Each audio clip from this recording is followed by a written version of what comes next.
By the time I pulled into the driveway of my new beach house, my lawn looked like a used car lot. 5 cars were jammed onto the grass I just paid to have resodded. Trunks open.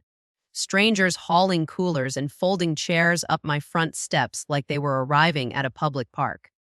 Bass thumped from a Bluetooth speaker somewhere on the deck, and the smell of overcooked meat and cheap beer mixed with the salty ocean air that was supposed to feel peaceful. I sat in the driver's seat for a full 3 seconds, fingers locked around the steering wheel, trying to convince myself I'd pulled up to the wrong house. But there was my blue front door. There was the porch I'd painted last weekend, now streaked with wet sand from at least 6 pairs of bare feet. A beach umbrella leaned against the railing, dripping salt water onto the new boards. I stepped out of the car, forcing my jaw to unclench. On the deck, my parents stood exactly where I'd pictured myself standing, overlooking the dunes, drinks in hand, like they owned the view. My cousins, people I barely recognized, and what looked like 2 complete strangers were already sprawled in my Adirondack chairs, shouting over each other. My mother spotted me first. "There you are," she shouted, voice bright and performative. "We thought you'd be here hours ago. Don't worry, we've already made ourselves at home." The words slid over me like oil. My father lifted his plastic cup in the air and bellowed to the crowd. "Our kid finally did something smart and bought our family beach house." "Lauder, cheers," someone shouting. "About time." Outwardly, I managed a tight smile. Inwardly, my stomach dropped. This was exactly the scenario I'd worked so hard to avoid. My one safe place turned into a free for all. I walked up the steps, each wet footprint another reminder that my boundaries meant nothing to them. "Hey," I said quietly to my mother, "we need to talk. Alone." She just patted my arm like I was being dramatic. "You didn't think you'd keep this all to yourself, did you?" she murmured, smiling wide for the audience. "Family comes first." I swallowed the urge to say what I really thought about their version of family. Instead, I turned to my father, who was already grabbing another burger off the grill I hadn't even used yet. "Dad," I said, keeping my voice low and even, "you can't just invite 15 people to my house without asking me." He smirked, the way he always did when he thought he'd outmaneuvered me. "Our timeshare contract says otherwise," he replied, lifting a stapled stack of papers from the patio table like a magician pulling a rabbit from a hat. For a second, I thought I'd misheard him. "Your what?" "Our timeshare contract," he repeated, louder so the people behind him could hear. "You signed it. This is a family place." I'd never signed any timeshare contract in my life. I reached for the papers before he could theatrically wave them around again. The top page had my full name, the beach house address, and a neat electronic signature block at the bottom. My signature. Or something meant to look like it, curved in a familiar shape. But there was something off about it, like someone had traced a memory of my handwriting. A date sat just above the signature line. I stared at it. It was the exact day I'd been 2 states away, stuck in a mandatory work training from 8 in the morning until 6 at night. I could still picture the outdated conference room and the stale coffee. My eyes dropped to a clause someone had circled in yellow highlighter. Owner agrees to provide up to 6 weeks of exclusive family use annually. Exclusive family use. My veins went cold. This wasn't them just showing up early to surprise me. Someone had been filling out documents in my name. Before I could finish scanning the rest, my father plucked the stack out of my hands. "Don't worry about the details," he said, voice cheerful again. "We already sent the info to the HOA. They know we'll be here all summer." As if on cue, a shadow fell across the deck. I turned to see a woman in a polo shirt and name badge standing at the bottom of the steps, a printed email in her hand.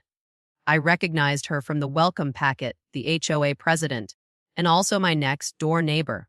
"I'm glad you're here," she said, directing her words to me and very pointedly not to my parents. Her expression was polite but strained.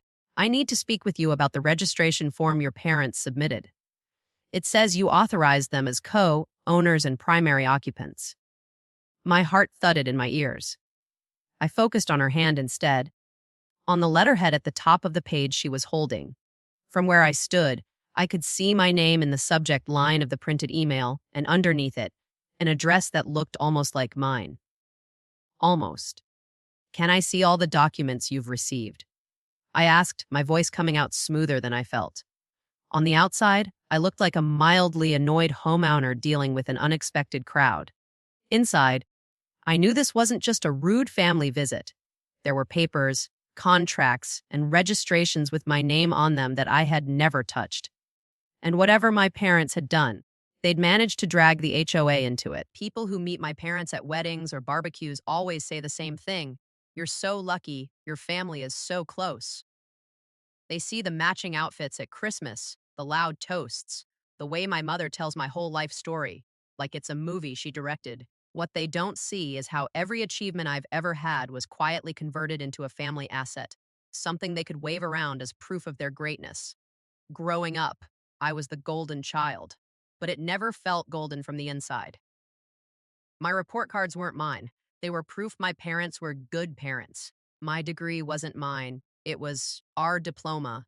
Because, as my father reminded me every holiday, we helped you with college, so you owe us. Owe them visits, owe them money, owe them the right to treat my time and space like a communal resource. They didn't give gifts, they made investments with strings. When I landed my first decent paying job, my mother pulled me aside and said, "Remember, if we ever need help, you'll be there." That's what family does. It sounded loving until I realized help meant bailing them out of overdrafts and co-signing loans I had no say in. The pattern really clicked the first time I rented my own tiny apartment. I gave them the address because I thought they might want to see where I lived. Within a month, relatives I hadn't seen in years were dropping by while they were in town, using my couch as a free motel. I came home more than once to find my aunt's suitcase on my bed and my fridge raided. When I finally confronted my father, he shrugged and said, "If you didn't want family to enjoy it, why tell us about it?" In his mind, telling them about something meant signing it over to the collective. It was the same with my car. They helped with part of the down payment, then told the neighbors, "It's basically our car too." One weekend I was out of town, and they borrowed it without asking. Weeks later, a parking ticket arrived in my mail with my license plate and my name. They insisted they'd take care of it, then never did. When the late fee notice came, my father dropped it on my table and said, "You should be more responsible." I paid it because the ticket, like everything else, was technically mine. So when I finally got a stable job and started working serious overtime, I kept my goals to myself. I saved quietly, obsessively, watched the numbers in my account grow until, for the first time in my life, I didn't need anyone to co-sign anything. When I closed on the beach house, I did it in my sole name. No co-borrowers, no family contributions. Just me and the bank and a stack of papers with only my signature on them. Telling my parents about it was a calculated risk. I wanted to share the news without giving them a target. I said, "I got a small place near the water, like it was a modest cabin, and I avoided sending photos." "We'll come see it soon," my mother said immediately. My chest tightened.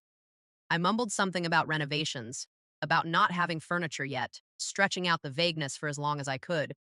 For a while, it worked. Then, inevitably, they found the address.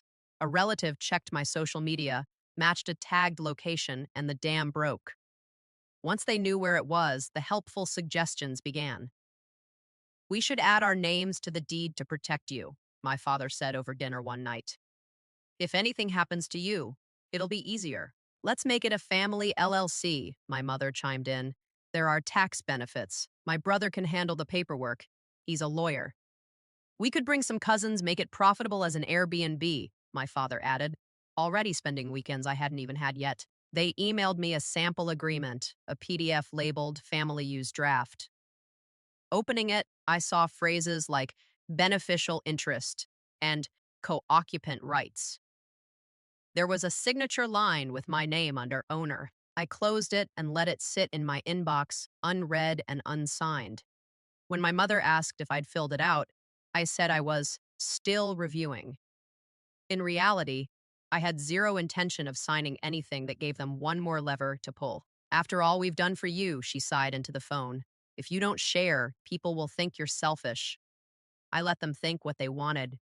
I kept my boundaries verbal and soft, knowing too well that once something was on paper, it became a weapon, which is why, standing on my deck with the HOA president and my father, my blood ran cold when I saw the registration packet in her hand.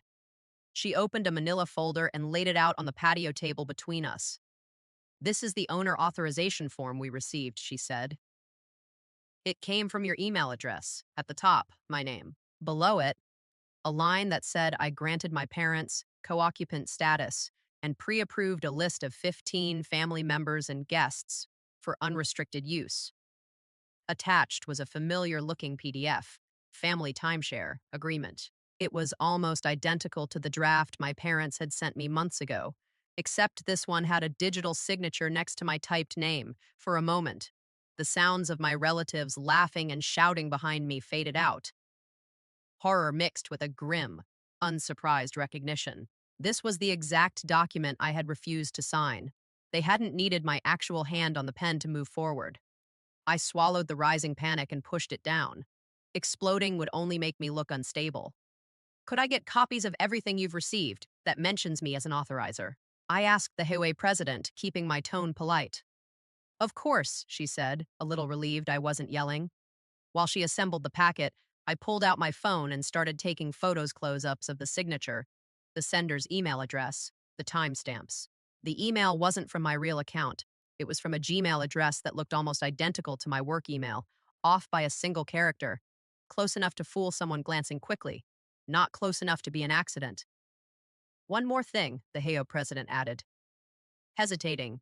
Our system already updated your parents as secondary contacts with decision-making rights. Changing that back may require a legal amendment from the owner of record. I nodded slowly, the edges of the pages digging into my palms. This wasn't just messy family behavior anymore. This was something that now existed in a database, in files, in systems that didn't know my parents' history or my boundaries systems, that would treat their forged agreements as the truth, unless I proved otherwise. If I didn't stop it properly, it wouldn't matter what I said. On paper, the system would say they owned my house almost as much as I did. The next morning, the beach looked perfect and my life felt like it was tilting off its axis. I left my own house full of sleeping relatives and walked to the community center, clutching the folder the HOA president had handed me. Inside, under fluorescent lights and a buzzing exit sign, the HOA office looked like every small bureaucracy I'd ever avoided. Corkboards plastered with rules, laminated flyers about recycling dates, and a big red sign that read, "Now, Tiramran TLs." Behind the front desk, a young woman in a polo shirt scrolled on her phone, barely glancing up when I stepped in. "Can I help you?" she asked, sounding like she hoped the answer was no. "I'm the owner of lot 27, I said, setting the folder down. "I need to talk to someone about my account. There's been unauthorized activity." Even saying it out loud made my cheeks burn. I hated that I had to bring my family drama into a room full of strangers to admit in public that my own parents couldn't be trusted. But the papers in my hand weren't just drama. They were potential evidence, and if I didn't treat them that way, no one else would. She paged the manager, a man in his 50s with reading glasses hanging from a cord around his neck. He led me into a small office that smelled faintly of coffee and printer ink, then woke up his desktop monitor and pulled up my owner profile. "So," he said, adjusting his glasses, "you're saying you didn't authorize your parents as co-owners?" "I didn't authorize anyone?" I replied, keeping my voice steady. "I never signed a family timeshare agreement, and the email address on your forms is not mine." He clicked through a few screens, then opened a scanned document. I recognized it immediately, the owner authorization form I'd seen on my deck, my name at the top, my supposed signature at the bottom. In the corner was a little logo from an e-signature tool. "Well," he said, "signed? So on our side, it's valid." I felt my pulse thudding in my throat. This was the part where past me would have either shut down or started arguing emotionally. Instead, I took a breath and leaned in slightly. I understand that, I said. But that's not my signature, and it didn't come from my email. I need you to check the IP logs and upload history for that form. Your e-signature vendor should have an audit trail. He blinked, thrown off by the specificity. The IP logs. You said you use timeshare. I continued, pointing at the logo. They log IP addresses, device type, timestamps. Someone used my name. I need to prove it wasn't me. He hesitated, then picked up the phone. Let me get Liam, he muttered. He handles our records. A few minutes later, a younger guy in a hoodie and badge lanyard appeared, carrying a laptop. He looked more curious than annoyed. You needed me. The manager gestured at the screen. Owner says this signature isn't theirs. Wants the logs. Liam's eyes lit up a little. Oh, sure. Signature keeps a full audit trail. He slid into the chair, logged into a different portal, and pulled up the same form. A side panel popped up with a list of events. Okay, he narrated, more to himself than to us. Form created, sent to email, signature completed. He clicked on the completion entry and a detailed box opened. Here we go. Signature done from IP address, huh? He read out a string of numbers, then turned to me. Does this mean anything to you? I don't know IPs by heart, I said. But where is it registered to? He copied it into a lookup tool. Looks like your hometown. Stayed over. About 600 miles from here. He glanced at my file. You're listed as living out of state now, right? I work in the city. I confirmed. I was there the whole week, this says. It was signed. I pulled up my calendar on my phone, showing him the dates of my in-office days. I was in meetings that day. He frowned thoughtfully and clicked another tab. Device type Android tablet. He turned the screen so I could see. I don't own any Android devices, I said. Just an iPhone and a MacBook for work. Initial relief washed through me. Hard data that it wasn't me. But right behind it came a hot, focused anger. An IP in my hometown. An Android tablet. It didn't prove who did it, but it narrowed the field, and the direction it pointed in was obvious. That's concerning? The manager admitted. But there's more. Liam pulled up my digital file with the HOA. You know, he added, the online form wasn't the only thing. We also got a faxed family use agreement from a local law office. He clicked a scanned image. Here, the header showed a firm name. I recognized instantly my mother's maiden name, followed by an associate's, my uncle's practice. That agreement states your parents contributed materially to the purchase and are beneficial co-owners, Liam Reed, so we logged them as having broad use rights. Based on that, we already issued parking permits in their names and updated the gate access list for all 15 listed individuals. The manager turned back to me, looking more serious now. We didn't just let them use your name casually. We thought this was all above board, with a law office and notarization. If your parents decide to sublet or host big groups that violate our rules, he added, the fines will be posted to your account because the deed is still in your name. As far as the county is concerned, you're the owner. It was like standing in a room that was slowly filling with water. On the record, I looked like someone who had gladly given her parents and half the family a blank check to use the property, and if they abused it, I'd be the one paying. So how do we reverse this? I asked, forcing myself to stay on task. Liam tapped his pen against the desk. We can't just delete it. To remove authorized occupants, we'd need either a new notarized statement from you revoking permissions or legal proof that the notarization they sent is fraudulent. We have a board meeting in 3 days. Any disputes get heard there. 3 days. In 3 days, my parents could host another crowd, rack up violations, and tell everyone that I'd agreed to all of it. I straightened up. Print me everything? I said. The forms, the audit trail, the fax header from the law office, the agreement they sent. And I need the law firm's fax number and the notary's details. The manager nodded and started the printer. Liam emailed me PDFs as backup. I gathered the growing stack of paper into my folder, each page both a threat and a potential piece of evidence. As I stepped back into the sunlight, my phone buzzed with new messages from relatives asking about their rooms. I ignored them. I had 3 days before the board turned my parents' lies into official HOA policy. And before that, I needed to find out if their story had already wormed its way into the county's land records. The county recorder's office was the last place I wanted to spend a sunny afternoon. But if my parents had managed to wedge themselves into the official land records, a nice beach day was already over. I stood in a short security line, emptied my pockets into a plastic tray, and walked through a metal detector into a maze of beige walls and numbered windows. The low murmur of people arguing about taxes, lions, and divorces buzzed in the air. At the information desk, I asked for a current property record and encumbrance report on my beach house. The clerk handed me a numbered ticket and pointed to a row of plastic chairs. As I sat, the familiar nausea of waiting rooms washed over me. If they had filed something against my title, a lien, a co-ownership claim, it wouldn't just be about this summer. It would follow the house, affect loans, resale, everything. They wouldn't just be invading my weekends. They'd be clamping their hands around my future.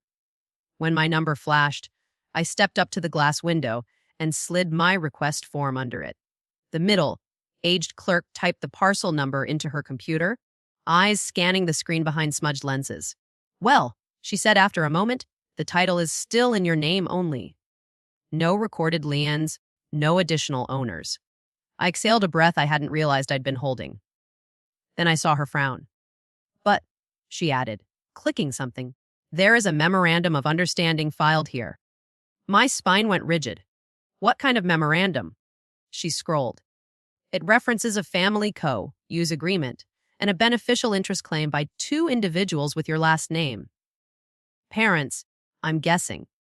She printed a brief summary and slid it through the slot. "This isn't a lion," she explained. "It doesn't transfer ownership, but it's on file as a notice. Some banks get skittish when they see extra documents like this. And if there was ever a lawsuit about who owns what portion, they might use this as part of their argument. So they weren't satisfied with just hijacking my HOA account. They were building a case to argue that they deserved a piece of my house in court someday. Not content to steal weekends. They were planting flags in the legal soil. I never signed any MOU," I said, keeping my voice as flat as I could. "And I never agreed to any beneficial interest." A woman at the neighboring station turned her head.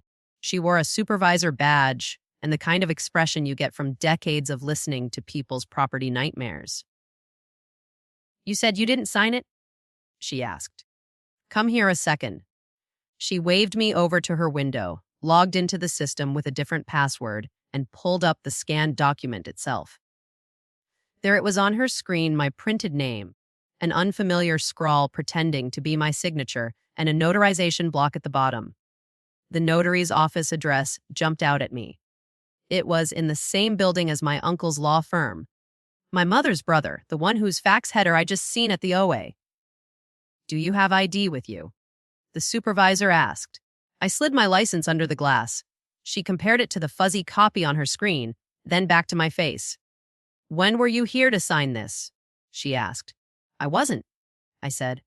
"On that date, I was in a mandatory Zoom training for my job in another state." I pulled up the confirmation email on my phone with the time, stamped meeting invite, and follow-up materials. "We were on video most of the day." She pursed her lips and zoomed in on the seal.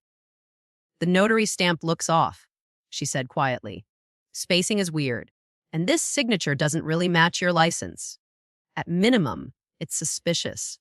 My hands were sweating, but my voice stayed calm. "What can I do about it?"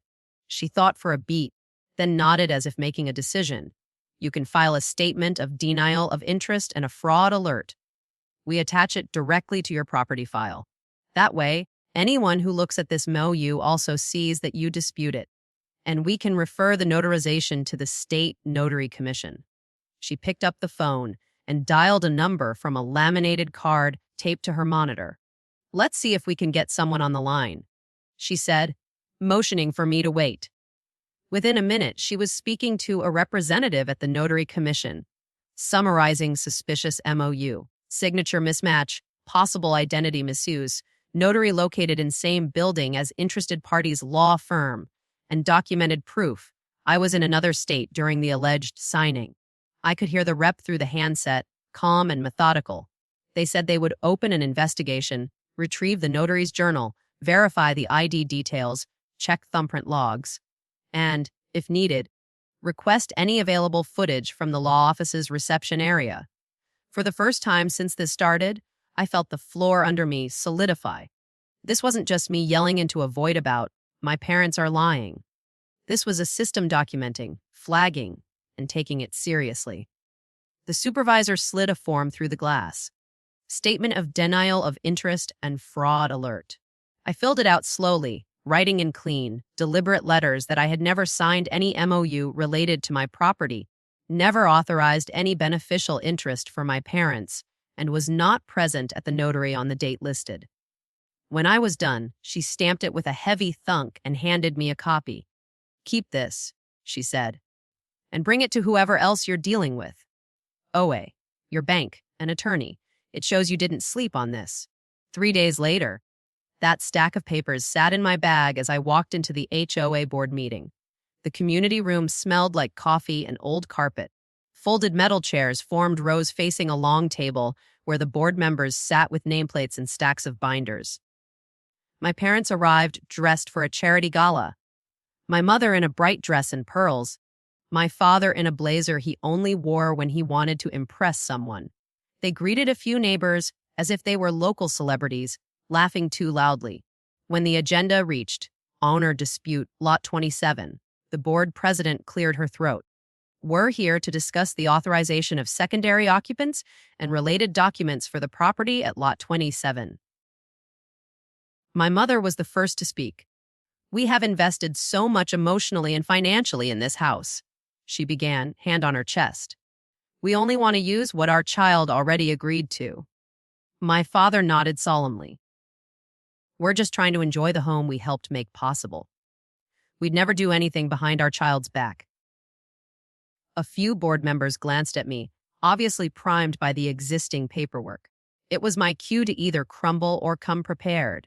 "I need to respond to that," I said evenly. I opened my binder and laid out my own documents on the table facing the board. First, the IP logs from the e-signature portal showing that the so-called authorization form had been signed from an IP address in my hometown, not from my devices or my current city. Then, printouts of my actual email account and the fake Gmail address that differed by one character, along with a chain of messages proving I'd never used it. Next, I slid over the stamped copy of my statement of denial and fraud alert from the county, highlighting the case number.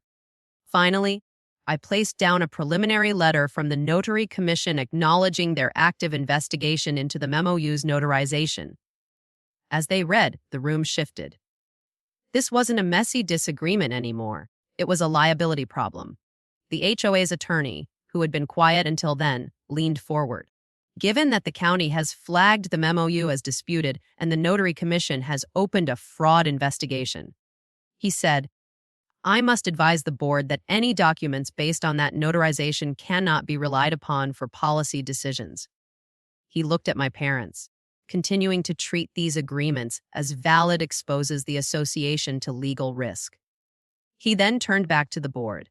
"My recommendation is that we immediately suspend the parents' access rights, void the family timeshare agreement in our records, and remove all 15 listed guests from the access lists and parking permits until this is resolved.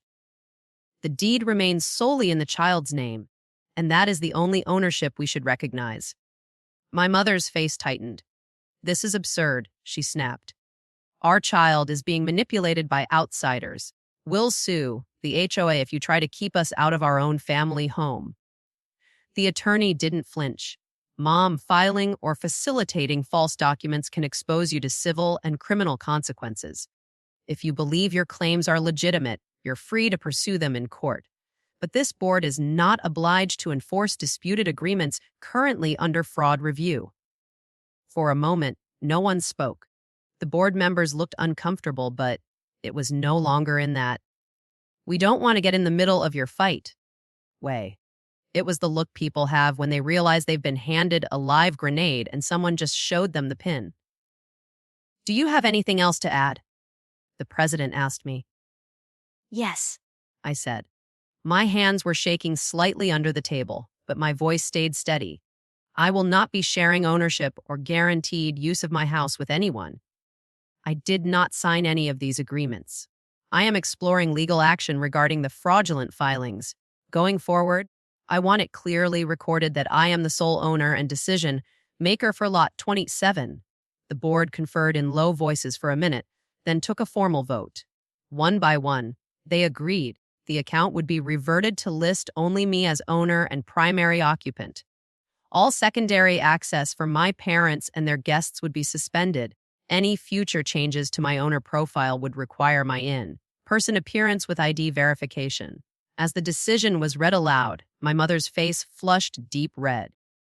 My father leaned toward me as they gathered their things, his polite mask on.